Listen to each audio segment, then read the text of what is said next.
планета. Скъпо струват мечтите в нашия край, казва Сашо Серафимов. Така е, приятелю. Но само там ли? По вашия край струва скъпо мечтите.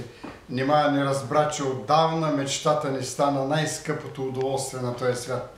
На тая планета, като малкият принц, ние мечтатели трябва да си имаме своя отделна планета, за да не се чудим как да си купим мечта. Само няколко часа от една свободна, празна неделя откъснеш ли, на мечта ще ухаем. Имаш ли нужда от друго? Това е.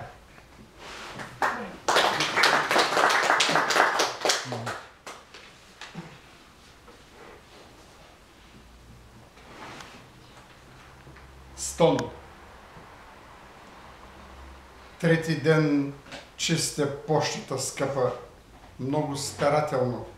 Само остават твоите 7 петици.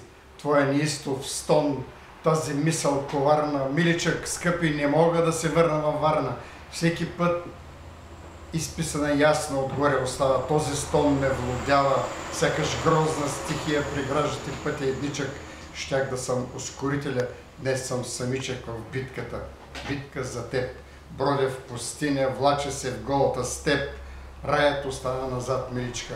Зная, години мечтаеш за щат постоянен. Вече го казваш направо безсвян в лицето ми.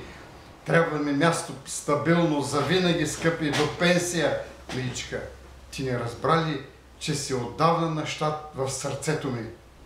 А се тревожиш за място и се тревожиш за щата. Може ли, миличка, някой да пенсионира мечтата?